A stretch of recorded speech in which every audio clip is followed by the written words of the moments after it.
When you think back to what has already happened this year in the world of professional wrestling, mainly the WWE, whether you like him or not, Daniel Bryan coming out of retirement is probably the biggest story of the entire wrestling year. It is WWE's biggest moment of 2018. When you look back at the entire year, when we talk about the best of 2018 when it pertains to WWE, Daniel Bryan will still be at the top of that list. It is the biggest moment in all of WWE for 2018, no matter what happens from this point on. When you look at Daniel Bryan, you look at the true face of the company. I firmly believe that. I have believed that ever since they gave him that big moment at WrestleMania 30. I have not strayed from that ideology at all. No matter who WWE forces down our throats via weekly television. The biggest thing on WWE's plate right now, and their biggest priority for 2018, is yes, keeping Daniel Bryan healthy, but at the same time, keeping Daniel Bryan happy. When you look at Daniel Bryan, why do I mention him being the face of the WWE? He is still the most over superstar on the main roster. Nobody even comes close. WWE has somebody in Daniel Bryan that everybody universally loves. WWE has someone in Daniel Bryan that you put him in the ring and you associate an opponent with him, it automatically becomes a dream match. Maybe not now with Big Cass, but WWE has dream matches out the ass with Daniel Bryan. You can't really say that about Roman Reigns. No matter how much you love him, no matter how much you despise Roman Reigns, he just isn't the guy. Nobody that goes in the ring with Roman Reigns is going to be a dream match. Daniel Bryan has everything that WWE is looking for as a face and a top guy of this company. When you look at Daniel Bryan, you look at somebody who we believe in. You look at somebody who we look at and say, man, he is a mirror image of what I go through on a weekly basis in my own real life. And I associate with that, and I gravitate towards that because there's a common theme there, and you want to see him succeed because you are living vicariously through Daniel Bryan. That's the reason why we got on board with the Yes Movement. That's a reason why he was the most over guy heading into WrestleMania 30, which you could probably put him in a category of Dwayne Johnson and Stone Cold Steve Austin with the reactions that he was getting. Daniel Bryan always signified coming from behind and fighting back, scratching and clawing to get where you think you deserve to be. WWE was supposed to, and this was in the plan, when Daniel Bryan won the WWE World Heavyweight Championship at WrestleMania 30, that was all unceremoniously supposed to come to an end because of Brock Lesnar. We were supposed to get that David versus Goliath matchup at SummerSlam that year between Daniel Bryan and Brock Lesnar. Am I happy that we didn't get that match in that moment? Yes, because everything that they put into the Yes Movement and getting Daniel Bryan that moment at WrestleMania 30 to have him suffer the same fate that John Cena in his replacement suffered at that event, I wouldn't want to see Daniel Bryan suffer that at all after what we've seen him go through. Daniel Bryan is a guy that is going to make everything around him better. He's going to make a show better. He's going to make a show must-see. He's going to make you tune in each and every week to see what he's doing and who he's fighting and how he is going to wrestle a guy like a Styles or a Nakamura or a Joe or an Andrade Cien Almas. Daniel Bryan has that it factor. Daniel Bryan, again, is the face of the WWE. Daniel Bryan also is unselfish. And I don't think Daniel Bryan would ever take any amount of money and have any type of creative control to make himself look like a god. He would not take that power and he would not abuse it. I don't see that coming from a Daniel Bryan. I think Daniel Bryan, just by what he has portrayed on television, is one of the most genuine individuals you could possibly find in this industry. So giving Daniel Bryan creative control over his character and control over who he wants to be in the ring with doesn't seem like that much of a stretch for WWE to say yes to Daniel Bryan. Why would WWE ever say no to Daniel Bryan? Why would WWE ever want to make Daniel Bryan unhappy? Daniel Bryan should be a number one priority from this point on up until September to make him happy, give the man what he rightfully deserves money-wise, financially, and WWE should make a priority of building Daniel Bryan around or for the SmackDown Live brand. That's what their priority should be. And there's no excuse with the amount of money coming in from both of these NBC Universal and Fox deals individually why you can't give Daniel Bryan what he rightfully deserves. The reason why I mention all this is because there was a news report that came out yesterday afternoon, about Daniel Bryan and his contract negotiations. Daniel Bryan has already stated via the Sam Roberts podcast, which I listened to earlier in the spring, before he was even medically cleared to come back to SmackDown Live on a full-time basis. Daniel Bryan stated that if WWE didn't clear him, he was going to wrestle somewhere else. Daniel Bryan wanted to come back, but he did not want to come back and wrestle 4 or 5 times a year because it would make him unhappy. Daniel Bryan is a scientist. Daniel Bryan is a perfectionist. I look at Daniel Bryan and I see someone like a Bret the Hitman Hart. Or I look at it in baseball terms. Greg Maddux was my favorite pitcher of all time for the Atlanta Braves when he won a stretch of 4 Cy Youngs in a row. Greg Maddux was a scientist. Greg Maddux was a perfectionist. Greg Maddux did everything down to a science. And if you took Greg Maddux out of the rotation, do you think Greg Maddux would be happy with his performance, each and every time he was out there? No. Daniel Bryan wants to wrestle. He wants to wrestle 200 plus days a year because he wants to look back at his body of work and he wants to get better every single time out there. His work ethic speaks for itself. That's the type of guy that you want on your roster. He does everything down to a science. He's a perfectionist and he wants to get better every single time he's out there. Definitely, WWE should be making him a top priority for 2018. Daniel Bryan wants to re-sign with the WWE. He does not want to wrestle anywhere else. He stated this clear as day. He wants to wrestle, and he wants to wrestle for WWE. You look at the retirement, and then you look at the comeback, and everything that WWE has done for Daniel Bryan, just based on that aspect alone. Again, I don't see Daniel Bryan betraying WWE and going to wrestle elsewhere after everything that they've done for him and with him. Daniel Bryan will be with the WWE. We don't know for how long and we don't know for how much. But like I said, Saturday afternoon, there were reports of Daniel Bryan wanting one particular stipulation in his new contract negotiations. He wants one major stipulation in his new WWE deal.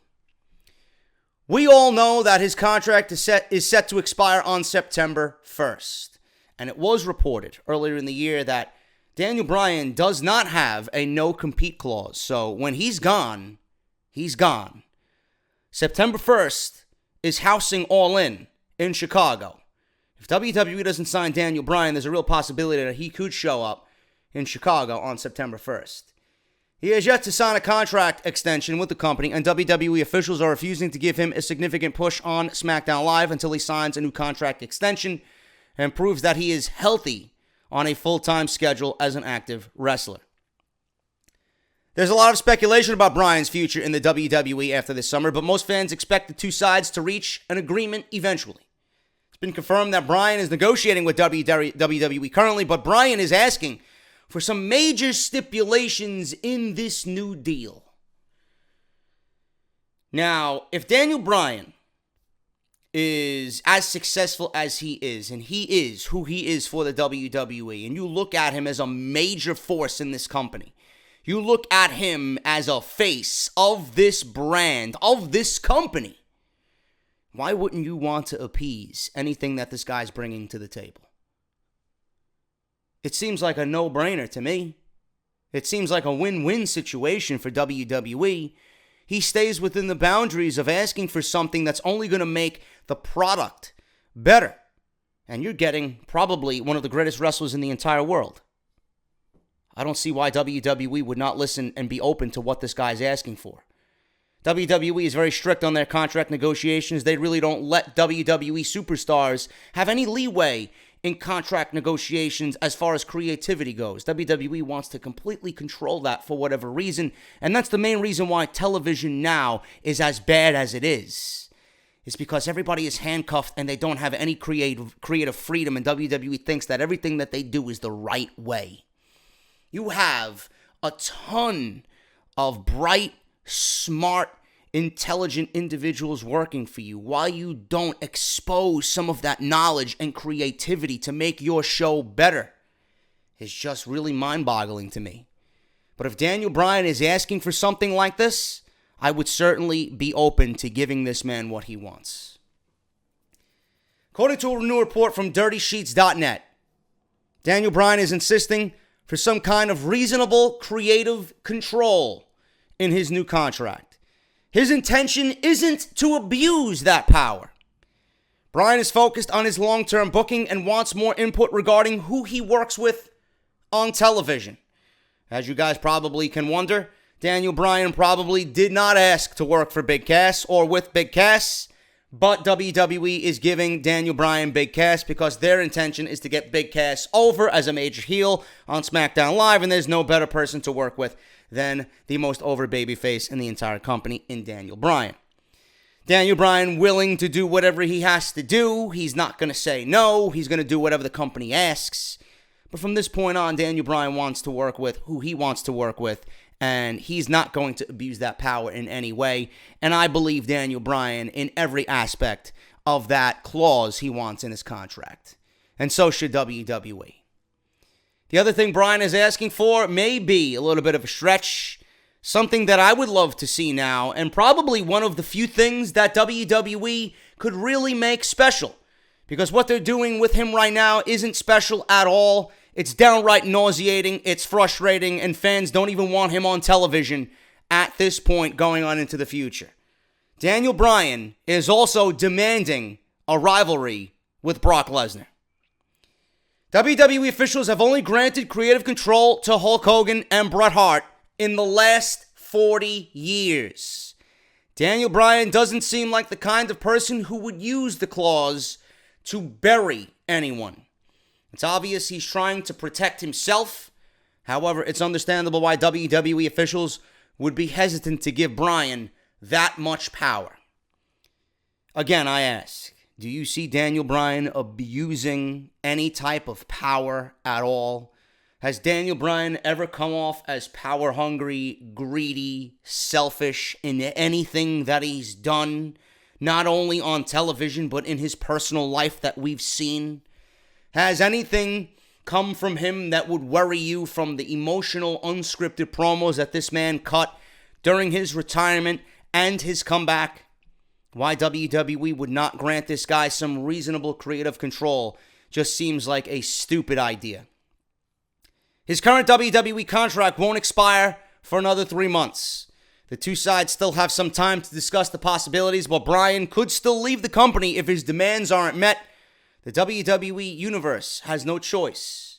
We, the fans, have no choice but to wait and see what happens next. WWE, right now, as far as reasonable creative control, and Brock Lesnar is going to be in that category of reasonable creative control. They may not want him to go one-on-one with Brock Lesnar just out of the sheer paranoia that Daniel Bryan might legitimately have his career ended in a match with Brock Lesnar. There's a reason why Daniel Bryan is not in Money in the Bank and he's not competing for the Money in the Bank briefcase. Is it because WWE doesn't want to tell the story of Daniel Bryan winning the briefcase? No. I'm sure that was their intention from the get-go. But the fact that the man has not signed a new contract And the fact that you can't give the Money in the Bank briefcase to a guy right now who you deem uncertain to signing a new contract. The other aspect of that is the number one priority in taking care of Daniel Bryan and making sure he's happy. His health. You're not going to put Daniel Bryan, who you just brought out of retirement, you're not going to bring Daniel Bryan back, who you have to have a concussion test after every match he wrestles, be put in a ladder match with guys like Samoa Joe and Braun Strowman. It doesn't make any sense as far as taking care of his health. The other aspect, which probably makes the most sense out of everything, is why would you put Daniel Bryan in a Money in the Bank briefcase, have him go in there and win the briefcase, no matter what his contract situation is, and then have him carry around the briefcase all year? It doesn't fit into his storyline initiative. Daniel Bryan's story, and the greatest story that you could tell with Daniel Bryan, is one of him coming from behind. It's a story of him scratching and clawing his way back to the top. If you give him the briefcase, you're giving him an automatic in at already being at the top. Daniel Bryan is not an ultimate opportunist. Daniel Bryan is not a cheater. Daniel Bryan is not going to take advantage of a weak opponent in that instance and win a world title that way. It doesn't even fit his character now. At all. Maybe back in the day, but not now. And it certainly doesn't fit the babyface role that Daniel Bryan is playing now, because he needs a good antagonist. Every good hero needs a good villain. In this instance, The Miz is his greatest villain. Batman has the Joker. Rick Grimes has Negan, right? And the Ninja Turtles have Shredder. Daniel Bryan has The Miz. Why would you ever take away that foundation? Why would you ever take away that dynamic and have someone else, or Daniel Bryan, if he was in that Money in the Bank ladder match, win a briefcase that does not fit the storyline-driven agenda you're trying to tell here? Daniel Bryan wants storyline creativity. He wants creative control. If that is too much to ask, reasonable creative control is what Dirty Sheets are reporting. Reasonable creative control. I think Daniel Bryan has done enough for you to give you the perception of this guy is a company man. So why would you not give him reasonable creative control? If he wants to make your product better, if he wants to make whatever he is in that much better, to enhance not only him, his opponent, but the show, that is a win-win situation for everybody. WWE, you know, they got this perception of being this big, bad company. It's nothing but a spoke in the wheel, right? Everybody who works for WWE is just another cog in the wheel. They could easily replace you at any given time. You're just a mere nobody. You're there when you're there, but when you're gone, they're not going to miss you because they're going to have someone who's automatically going to take your place. I don't think Daniel Bryan is that type of guy. You know, he's not, you know, easily replaced. Daniel Bryan, in my honest opinion, is irreplaceable. There was a huge void between WrestleMania 30 and WrestleMania 34. A huge void. WWE never found anybody the likes of Daniel Bryan. They tried to find someone in Roman Reigns, and each and every time WWE wanted a new guy to be the top guy, every time they tried to push Roman Reigns in that spot, what happened? Failure, failure, failure, failure, failure. Every single time. Daniel Bryan did not fail at giving everybody hope. He did not fail at entertaining everybody. He did not fail once at, you know, making people excited. Daniel Bryan gave everybody a sense of, this is what I want on my television. That's the guy right there. And for them to not give this guy what he wants in this moment to keep him happy, on top of maintaining his health, I don't know why you would not do that. It is a huge win-win situation. The greatest story that you could tell here is a match with Brock Lesnar and Daniel Bryan when the time is right. I'm not going to say put them in the ring together for no reason. But if that match was supposed to happen 4 years ago and we didn't get it, and WWE has the opportunity to do it now under the right circumstances when the time is right with a healthy Daniel Bryan, that's a story I'd love to see being told. Oh, WWE is not going to make it believable. I don't know how you would want to see Daniel Bryan versus Brock Lesnar. It's really a fairy tale waiting to happen. You know? It's something that really isn't believable on WWE television. Why not? The greatest story that you could tell with Daniel Bryan is him coming from behind. He's done it all his career. The basis of his character was built on coming from behind. If you put him in the ring with somebody like Brock Lesnar, who going into that thing, nobody's going to pick Daniel Bryan to beat Brock Lesnar. We're in it for the ride. We're in it for the storytelling. We're in it for the journey. That's what makes us invested in Daniel Bryan. And if he could tell a creative, intriguing story with everybody being invested in it, what's the harm in it? What is the harm in telling that story with Brock Lesnar and Daniel Bryan? The road to get there is going to be much more gratifying than the match itself. That's just the cherry on top of the cake. Seeing Daniel Bryan perform with Brock Lesnar and use his skill set and his wrestling ability and his speed and his character, his hunger, his come-from-behind attitude against the likes of Brock Lesnar, that's a win-win situation if you ask me, only when the time is right. Daniel Bryan asking for a major contract stipulation in new contract negotiations, it seems like a win-win situation. Why WWE wouldn't visit that at all is just out of their mind. They have to be out of their mind not to give this man what he wants. He's done enough and proved to you that he is WWE for life. The fact that you don't want to make this guy happy by making him happy, making the shows better, and making everybody in the ring that steps in the ring with Daniel Bryan that much better, I think WWE is doing themselves more bad than they are good. Let go a little bit. It's Daniel Bryan. You either make him happy or he goes somewhere else and makes someone else happy, and you'll end up regretting not giving this guy what he wants. The best wrestler, arguably, in the entire world. I've said my piece there. You guys know how I feel about Daniel Bryan. If I'm sitting behind anybody doing this contract, or if I'm in the room negotiating a contract with Daniel Bryan, I'm listening and I'm giving this man what he wants. No questions asked. That's how important he is to this entire company.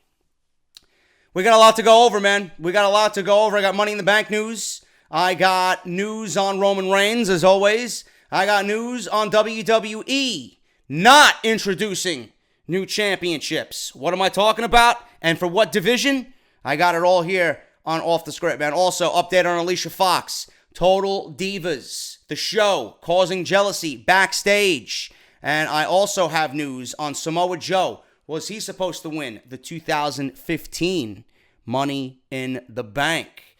All that plus so much more, man, on part 3 to close out your weekend right here on Off the Script. Off this shitty fucking product by coming on here and speaking the fucking goddamn truth about this fucking filth. I can book a better show taking a fucking dump after eating my fucking Chipotle chorizo with extra cheese. I don't give a fuck what anybody has to say. Have I ever? Of course not. WWE is great, man. Fuck you, Japan, and Kenny Omega, Okada. Delete! What is it, man? Can I suck your dick? What is it, man? And this is the #1 fucking podcast. Right here on YouTube.com!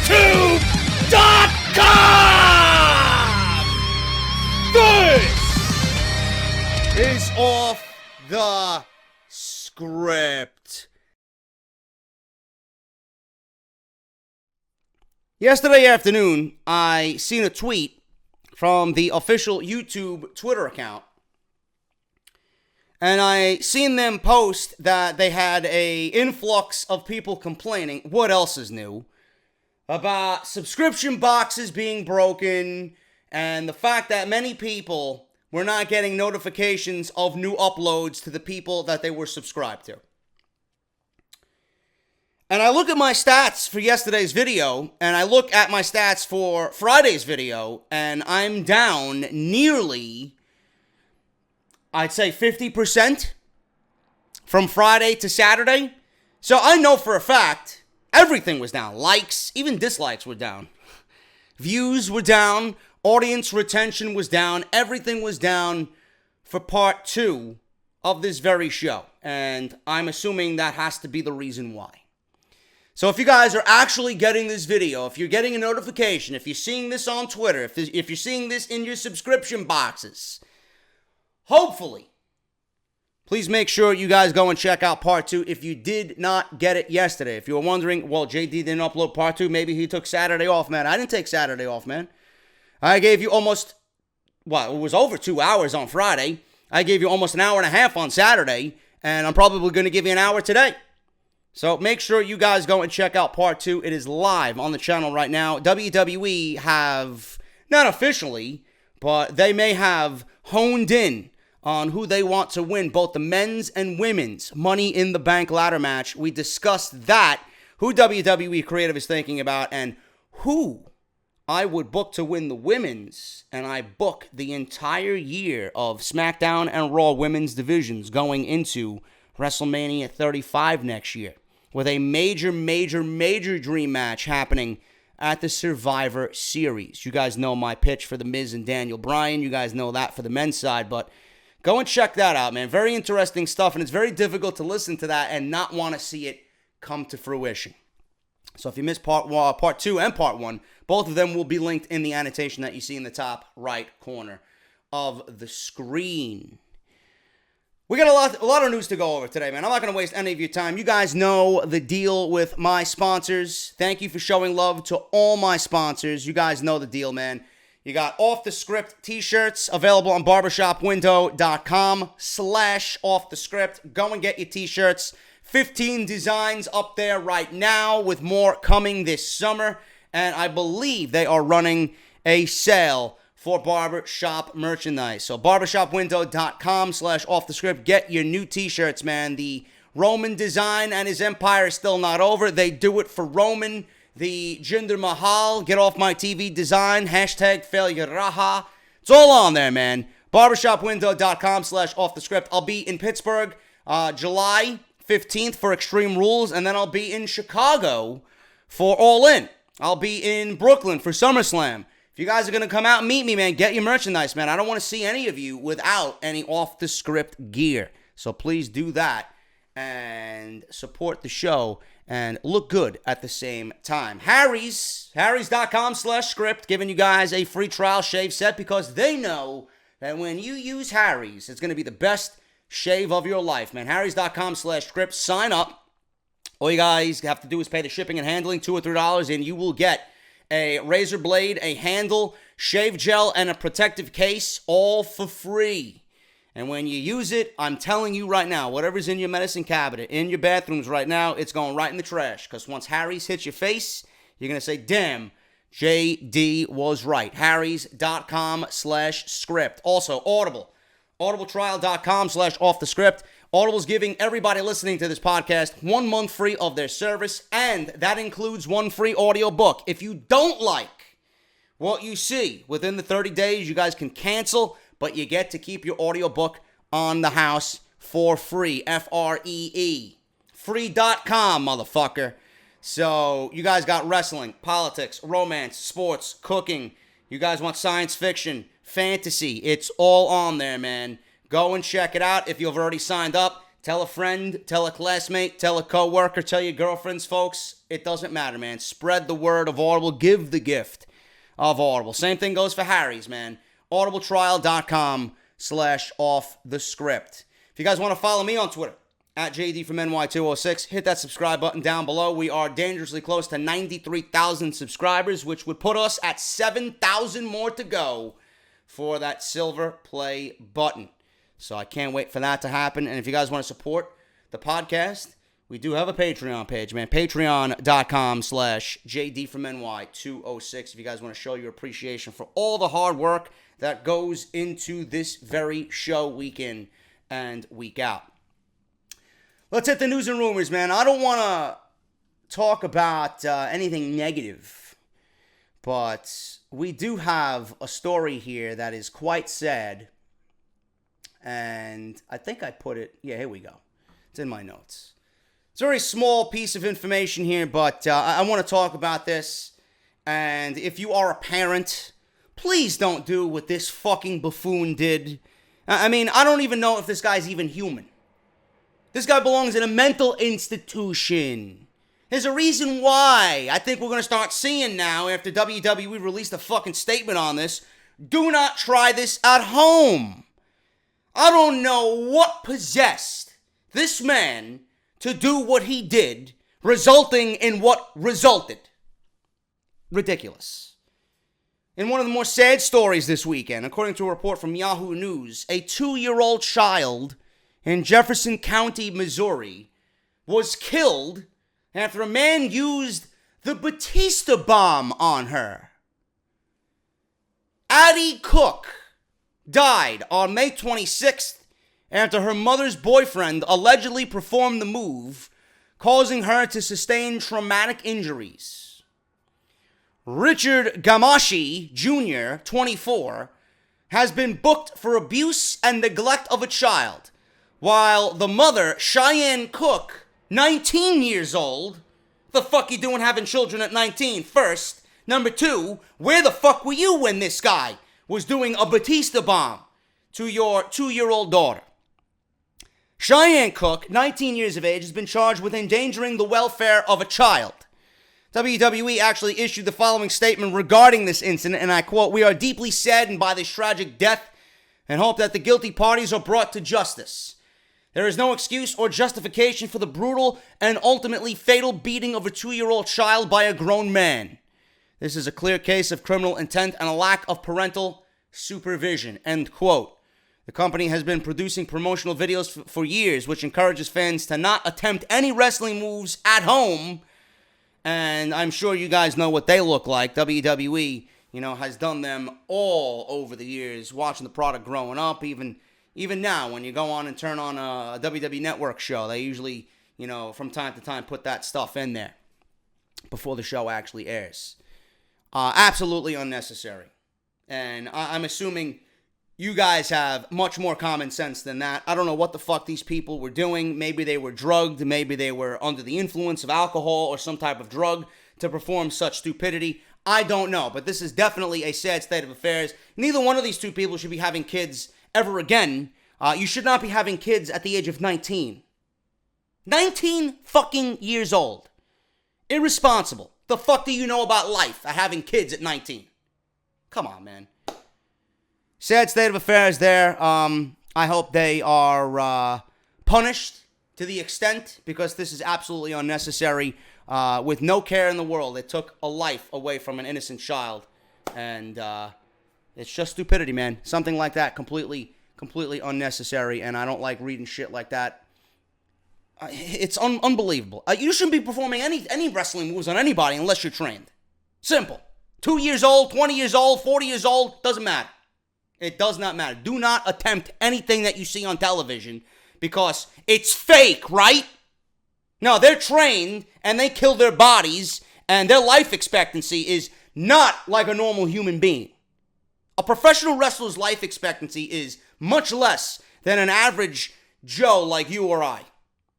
So don't ever say wrestling is fake. They are trained, it's choreographed, it's planned in advance, the outcomes are predetermined, but never use the F word when describing professional wrestling. If you do, you are a fucking bimbo. You're a clown, a degenerate, and someone who should not be talking about something that they don't understand. Fake? Absolutely not. Scripted? Yes. Produced? Yes. Fake? Nah. Absolutely not. Hate hearing that word. No matter if I'm in the business or not, you should have a better understanding of what these people do. Let me see you do something AJ Styles or Seth Rollins does. Right? Let me see you say it's fake. Fuck out of here. Are the injuries fake? Was Rollins out with a fake injury for 8 months? Was Daniel Bryan out with a fake neck injury and a head injury for 4 years? Did Shawn Michaels take a fucking sabbatical for 5 years after killing his back? Fuck out of here, man. I hate hearing that word. Never use that word around me. That's an automatic, eyes closed, don't question anything, benching on social media. WWE making sense. Wow, they have logic. Who would have thought? WWE not bringing tag team titles to the women's division. You're getting a legit fucking round of applause on that one. You ain't getting no fucking golf clap from me. You're getting a big round of applause from that one. Not needed. It would have been completely, just like the 2-year-old death by Batista bombing a 2-year-old. Completely unnecessary to bring more championships into the company, let alone in the women's division. Yeah, because they're going to look so fantastic on SmackDown Live when you got 5 or 6 women that you're actually using regularly on TV. You know, rinse and repeat would have been taken to a new level if they introduced tag team championships to both the women's divisions on Raw and SmackDown. Over the past 4 years, WWE officials have worked extremely hard to present the women's division in a greater spotlight. Now all we need to do is take the belts off Nia Jax and Carmella because they are devaluing the title and the divisions that they currently sit in. So they're under the spotlight, but the spotlight is growing very dim by the weeks go on. Through the hard work of the company's performers, the division has been legitimized. Not lately. The division continues to grow and reach new levels of success, and it's been rumored WWE will be bringing back women's tag team titles. Nothing has been confirmed since these rumors started circulating, but there's been some speculation that WWE officials could be planning to reveal the titles at SummerSlam or Survivor Series. Unfortunately, a big update from PW Insider Elite has killed this rumor. Mike Johnson claims that the WWE are not planning a tag team division for their women at all. There's been no talk behind the scenes to create the titles for the women's division, and the rumor started out of thin air. This news is disappointing, but the WWE Universe shouldn't be shocked considering how the current tag team division is being treated. If they're treating the men as poorly as they are right now, would you expect anything different or exciting coming from the women's tag team division? Absolutely not. Not even that. There is absolutely no depth to these divisions. None. Unless you fuse the divisions and spread them out across both shows, which would kill brand split initiative, and it would give us pairings that don't really make sense. I don't know about you, but when I watch tag team wrestling, I like to see 2 guys who are actually legitimate teams. I like to see 2 guys who make a legitimate team. You know? I like to see an Otis Dojovic, and I like to see a Tucker Knight. They make up heavy machinery. I like seeing War Raiders. They fit. They look good together. Right? I like seeing, the Usos or the Bludgeon Brothers. I like seeing the Ascension. I even like seeing Gable and Benjamin. I mean, after a while, the pairing was out of the blue, but after a while, they gelled and they fused. The Hype Bros. They had, a nice pairing. Zack Ryder and Mojo Rawley. I like seeing teams in which that they're tag teams. The only one right now in which kind of looks off from WWE television is, and I'm big fans of them. I think they're great. I love the Cinderella story that could potentially be told with them. Oney Lorcan and Danny Burch in NXT. I mean, you look at them and it looks like a random pairing. Even Tino Sabatelli and Riddick Moss. Early on, it was just a random pairing. Like, who the fuck are these guys? And then as time got on and they got theme music and they got outfits that matched, it's good shit. It's really good shit. I like seeing teams. I'm an old school guy. I like seeing 2 guys who are together. So I wasn't a big fan of Booker T and Goldust, man. It just didn't work. Marty Jannetty tried the tag team thing with the 1-2-3 Kid back in the early 90s. That worked. For some reason, they worked because they were of the same mold. They were 2 underdogs. They were fighting from behind in every situation. I don't know if it came before or after. I'm just thinking of random things. I don't know if it came before or after. Jacques and Pierre of the Quebecers. Wasn't Pierre, Jean-Pierre Lafitte? Wasn't he a pirate? Well, didn't he play a pirate? And then they turned him into a tag team partner with the Mountie. They turned them into the Quebecers. And I love the Quebecers act. They were great. Very underrated tag team with Johnny Polo. But, again, I like seeing 2 guys who fit that tag team mold. A lot of pairings in these women's divisions wouldn't make sense. The only ones that would make sense, really, are Nikki and Brie Bella, because they're sisters. Other than that, there's no fucking pair. Not Liv Morgan. Peyton Royce and Billie Kay would fit because they're a duo already. They're a tag team. Other than that, You know, you're going to have a lot of random pairings for the sake of random pairings. And do you give WWE any creative outlet to fucking make sense of anything? Of course not. It would be a colossal failure right from the get-go. They're not planning a tag team division at all. There's been no talk behind the scenes to create the titles for the women's division. It started out of thin air. You know, some people take this news as disappointing. I'm glad this is nothing but exciting news to me. But the WWE fans shouldn't be shocked considering how the current tag team division is treated. It's been reported that WWE officials could cancel the brand extension entirely when SmackDown Live debuts on Fox next year, which was an idea that I brought to the table, you know, in talking about this entire thing. Because you know WWE is going to want to take from Monday Night Raw and use its major stars on Raw and put them on SmackDown, and they're going to want to bolster SmackDown Live because that's the one show that's going to be the A show. That's the one show that's going to matter, where ratings matter. And they want all hands on deck every single week. So by that aspect alone, we may be seeing the end of the brand split because of this merger with Fox.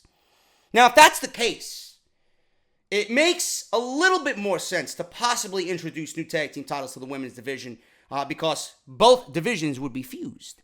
That's the only way it's going to make sense. But then, you know, my idea of random pairings is going to come into play. So you might not be on board with that, or you might not even care. I don't know. Like I said, I'm more of an old school guy. I legitimately care about those types of aspects. So if SmackDown Live is going to end the brand split when it moves to Fox, it's more likely that we see tag team titles then when both divisions are part of the same roster. The rules of the division shouldn't be as complex as they would be now. Raw and SmackDown Live are also full of teams and stables in the women's division. It makes sense for the company to have tag team titles for its women eventually. I don't know where that information's coming from. There really is no stables. And, you know, the stables that you have don't even make sense now. The Riot Squad and the Absolution team don't make sense. They're both cut from different cloths. Liv Morgan has nothing to do with Sarah Logan. Liv Morgan has more to do with Ruby Riott, but even they don't even make sense. Mandy Rose and Sonya Deville don't make sense at all. So that notion there, this report mentioning that, clearly they are not making sense whatsoever. If they're fused, it makes a little bit more sense. Right now, it doesn't. But WWE officials right now don't believe it's the right time. For now, fans are going to have to wait till we get SmackDown Live to Fox 5 next year in October of 2019. This is an excellent decision, not needed right now. It would have been completely unnecessary, and it would have made the division that much worse. We only want to make the women's division better, people. Hopefully. Start by taking the titles off Carmella and Nia Jax. There's no reason to bring tag team titles into the fold.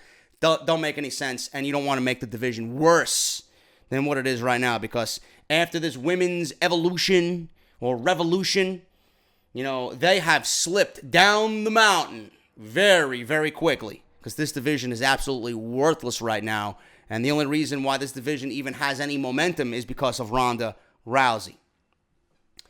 Speaking of the women, man, continuing on with the women's division here in WWE, both on Raw and SmackDown. Alicia Fox. You're probably wondering where Alicia Fox is. If you're like me and haven't noticed that Alicia Fox is missing, who gives a shit, right? She's not going to bring anything to the division. She's not going to make you watch Monday Night Raw. So what difference does it make? You know? It looks like Alicia Fox is being phased out on television to begin with. But the night before the 2018 Royal Rumble, Alicia Fox suffered a broken tailbone and was forced to miss the first women's Royal Rumble match in WWE history. 4 months later, the former Divas champion still has not made her return to television. Her booking wasn't anything to brag about before the injury took her off the road anyway. Alicia Fox's dynamic with the WWE fans isn't anything special either. She just got her first t-shirt, you know, late 2017, and you know, it was done out of something being forced because of something she said on Lillian Garcia's podcast. WWE doesn't have any investment in Alicia Fox. Her booking over the last 10 years proves that. And the fact that she never had merchandise to begin with, and she only mentioned about how she said about how she's being used on television, it was made out of pity. But the one thing that Alicia Fox is going for her is that she's not that bad in the ring. You know, she is talented, and she comes with some experience. Some people argue she deserves better after 10 plus years with the WWE. According to a new report from PW Insider, Alicia Fox is scheduled for some upcoming Raw events. Unfortunately, there is no update on her being medically cleared to compete inside a WWE ring again. However, WWE officials bring injured stars behind the scenes all the time to be evaluated or to discuss creative plans for their upcoming WWE return. The WWE Universe isn't expecting much from Fox on television at this point in her career. She's never completely gotten over as a babyface in her career. She will add nothing to the division. I don't think anybody legitimately cares about Alicia Fox, nor would they care if they bring her back to television. She has had a bit of some luck as a heel, but there are plenty of babyfaces on Raw who could use a rub. Ember Moon, Nia Jax, Ronda Rousey could all work with Fox. Nia Jax right now is being transitioned into a heel with her feud with Ronda Rousey. Yet they could all work with Nia Jax. I'm sorry. They could all work with Alicia Fox, rather. Ember, Nia, and Ronda could all work with Fox and have decent matches. And they could get victories over Fox. Fox could be used as one who is an enhancement talent for the division if they want to go that route. If WWE officials have something more substantial planned for her, most fans would welcome it. The majority of the fans won't really give a shit. She's a good hand to have on the roster, but her WWE career is rather forgettable. She has time to change that, but it's going to take some help from the WWE to push her into some sort of spotlight. If WWE does not get behind her, then she's not going to go anywhere, and she's just better off for Total Divas. So Alicia Fox, whether she comes back to television or not, you or I will not care one single bit. Total Divas, speaking of which, may be causing jealousy backstage in the WWE locker room. It's hard to believe, but Total Divas will be airing its 8th season this fall. How it made it past the 2nd season, I don't know. The show has its own audience and features WWE superstars outside of the ring to give the WWE fans a unique view of these people's lives. Passionate wrestling fans are very critical of the show and its value to the company. I, for one, am very critical of Total Divas and Total Bellas because of the way WWE takes these people off of television, portrays them in a different light on this reality TV show, and they try to garner ratings and push the show as something important, and they take these people and try to make them something into more of a more important character than they really should be. For example, Carmella is on Total Divas. Nia Jax is on Total Divas. How can you bolster the staff and the cast of the show? Well, let's make 2 of the, 8 women that are on the show champion. So when you see Nia Jax and Carmella, 2 women who can't wrestle, and you have them starring on a show called Total Divas, is there really much of a revolution or an evolution going on for the women's division? Or are we just using this as a political ploy to push to the stockholders and the WWE fans, but you're really taking this evolution and this change in women's wrestling and disguising it as keeping them divas? That's why I hate this fucking show. I wish this goddamn fucking filth was canceled. I wish it was canceled. Or if you're gonna keep the fucking television show on E! Network, which is god-awful in its own right, why don't you put the fucking cast and make the cast out of people who can't fucking wrestle? Paige, Alicia Fox, Carmella, Nia Jax, Renee Young, Lana. Keep the Nikki Bella and Brie Bella, they ain't wrestling. Keep them on the show. Keep the show for the women who can't fucking wrestle. Legitimately because they're hurt, or they can't fucking wrestle because they're god-awful at their fucking job. Carmella belongs nowhere near a ring. Nia Jax belongs nowhere near a ring. Keep them on the show if you want to get them some spotlight. The fact that you have these women as champion and then they're parading around on a fucking reality show and you're using them and the championship to bolster ratings for this shit doesn't really sit well with me, man. You may be getting new eyes, you may be getting a new audience to the WWE product, but really, how much does Total Divas do in the ratings to garner any type of moving the needle for WWE television? You think that's going to translate to them watching this show? Oh, let me tune into SmackDown Live and Monday Night Raw to see Nia Jax. Fuck out of here, man. Barely anything will be moved because of the Total Divas cast. These people aren't going to watch this show and then tune into 3 hours of fucking Raw every week. And 2 hours of SmackDown every week. Fuck out of here, man. Ridiculous. Maurice is another one. And they're giving her own reality show with The Miz. This is exactly what the show should be used for. The ones who can't wrestle. Nia Jax and Carmella should not be world champions. At all. At all. You're world champions. The people that you have built this division around for the majority of 2018 can't fucking wrestle. You put the title on someone that can't wrestle. How much of a revolution is it?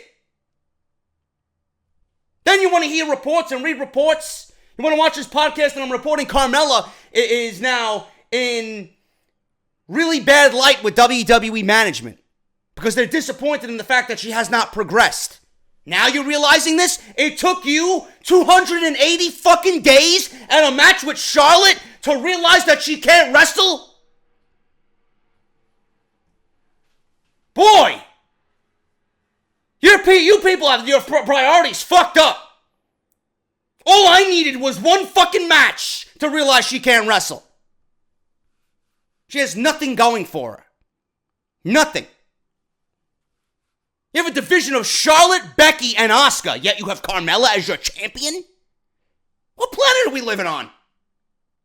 It's like we're in the Twilight Zone.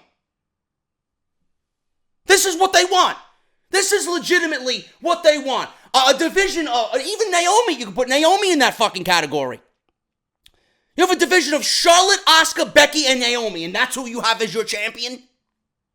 Oh, but JD, she's a good heel, man. Yeah, but what is she doing as far as bringing these women to the next level via her in-ring work? Fuck the entertainment aspect. She ain't even entertaining. Keep her on the show and keep her away from the ring. Causing jealousy. What's causing jealousy? Well, according to PW Insider, some performers in the locker room may be jealous of the paychecks that the Total Divas cast is receiving. Mike Johnson claims that even a guest spot on the show is worth $10,000. As far as anyone knows, it's not likely that someone can request to join the cast. However, it's clear there is extra income for those that are asked to appear on the show. Can I be on the show? I ain't a fucking wrestler, but I'll make your show entertaining for $10,000. Originally, the perception of the Total Divas cast was that they weren't real performers. This is according to WWE management. The people who are on the Total Divas staff are not real performers. Carmella is not a real performer, yet she's holding the biggest prize in the women's division on SmackDown Live. Does that make any fucking sense to you? As far as a business standpoint, that belittles, devalues, and embarrasses the championship. So when I look at the women's championship now, it means jack shit to me. The women's revolution, or de-evolution, has changed the game, according to them, and the talent pool is greater than it used to be. Now Total Divas serves as a different platform for WWE superstars to get over and promote themselves. It's just not a traditional way that some fans may like. The Bella Twins may be the centerpiece of this program, but many other stars have been given the chance to shine. After her unfortunate retirement from the ring, Paige is set to return to the show. That's exactly who you should be using on this show. She can't wrestle anymore. There you go. Others like Lana, who can't wrestle a fucking lick. She can't tell a wrist watch from a wrist lock. She can't wrestle herself out of a fucking paper bag. All the Bobby Heenanisms are what these performers are. And Alicia Fox should be getting much more time on Total Divas, and they are getting more time on Total Divas than they do on Raw and SmackDown. It's an imperfect show, but it has plenty of value to the WWE product. Any jealousy from the locker room is just about money. Creative and cash. That's what makes people tick in the world of professional wrestling. Oh my God. We got two more stories here, man. We went over the fact that Daniel Bryan is kept out of the Money in the Bank ladder match. I have a whole story here via Ringside News and Dave Meltzer of the Wrestling Observer newsletter. They want to keep Bryan out of the match, which we discussed in the opening of the show, because it increases the probability of a neck injury and concussion. I totally agree with them on that. I would not put him in the Money in the Bank, just based on that aspect alone. Also, it doesn't fit his character. Daniel Bryan doesn't need the Money in the Bank. He's going to be coming from behind. you know? Daniel Bryan's going to be the one who is screwed by the Money in the Bank briefcase holder. The Miz. That's the greater story here. Being that Bryan needs to be in the match, according to some, they don't know what the fuck they're talking about, man. They're not really paying attention to the longer plan, to the longer, journey that awaits Daniel Bryan. I'm totally in agreement with them keeping him out of the ladder match. Joe was the right man to win that match. But did Joe make his WWE debut with hopes of winning Money in the Bank in 2015? The lineups for both Money in the Bank ladder matches are now finalized after this week's episode of SmackDown Live. For the women, we got Ember Moon, Charlotte, Alexa, Becky, Natalya, Lana, Naomi, and Sasha Banks. On the men's side, we got Braun Strowman, Finn Balor, The Miz, Rusev, Bobby Roode, Kevin Owens, and Samoa Joe.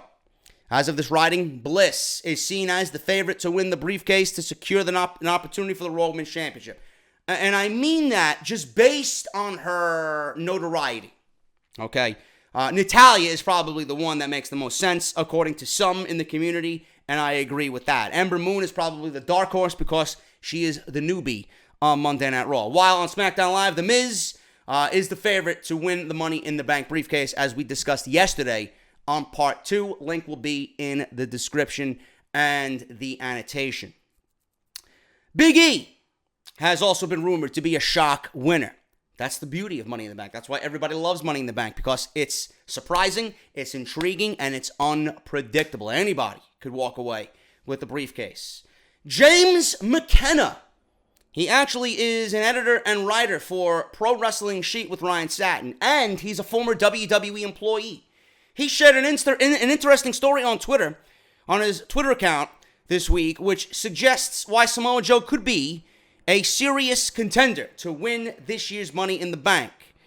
McKenna, who wrestling fans might know as Falcon Arrow on Reddit, who dropped some huge spoilers on Reddit, such as the return of Shane McMahon, shared what the WWE originally had planned for Joe all the way back in 2015. He claims that Joe was heavily considered to be brought up from NXT and win the WWE Money in the Bank ladder match of 2015. However, that might have been scrapped because of the incident he had with Tyson Kidd when he delivered the Muscle Buster, ending Tyson Kidd's career. That eventually went to Sheamus, who could finally be achieved. He won the Money in the Bank briefcase, but with Joe being the original plan winner, that could be achieved this year, is what I wanted to say. It could finally be achieved this year in 2018, removed 3 years from that one incident. He tweeted, and I quote, "So it's worth noting at the very least that Joe was heavily considered to be brought up from NXT and win Money in the Bank in 2015 before a certain unfortunate incident happened. Wonder if they're finally going to pull the trigger on Nightmare Case Joe. Fingers crossed," end quote. Again, I think Joe doesn't really fit the Money in the Bank briefcase mold. Same thing goes for Daniel Bryan. Daniel Bryan and Braun Strowman, rather. I don't think any of those men, Braun Strowman or Samoa Joe, should win the briefcase. The Miz is the number one guy. You guys are calling for maybe a Finn Balor win. I wouldn't mind that either, but I think the Raw side is going to go to the women, and I think the SmackDown side is going to go to the men. That's what I think is going to happen for Money in the Bank, and The Miz makes perfect sense. I don't need to tell you time and time again. It just makes sense. I'm not on The Miz's dick. I'm not on The Miz bandwagon. I love what The Miz has done so far this year. I think he's given us some of the best matches of his career with Seth Rollins and Jeff Hardy as of late, but I don't even think The Miz has told his greatest story yet. And the greatest story, like I said, is him playing the villain to Daniel Bryan's hero. Simple as that. There's no greater story for WWE to tell. If they don't take advantage of that, they're missing the boat, and their lack of creativity will really show if that's not the case.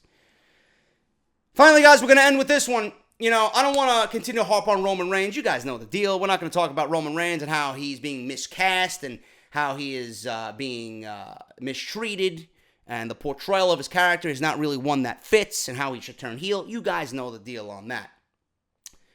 Did WWE change plans on Roman Reigns? Are they going with Seth Rollins like we discussed in Part 1? Did they finally give up on Roman Reigns? Whether you want to believe it or not, something's got to change. Something needs to be changed. Pieces need to be shuffled around to make sense. Whether that's taking Roman out of the main event scene after all this fucking shit that we've seen, or turning him heel and giving him the greatest run of his entire career. That's what needs to happen. But the WWE give up on Roman Reigns? Did they change plans on Roman Reigns?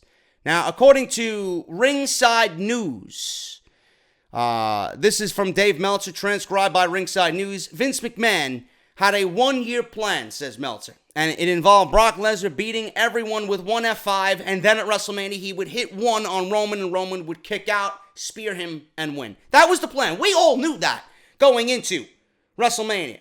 Brock Lesnar beat Braun Strowman, of all people, with one F5. We all questioned it. He beat Samoa Joe with one F5. We all questioned it. He was F5ing everybody once. Done. Goldberg. Done. Right? This was WWE, let alone Vince McMahon's one-year plan. And that in itself is nauseating. To come up with that idea and you think it's going to work, that's nauseating in itself, man. That's a man who is absolutely out of his fucking mind demented.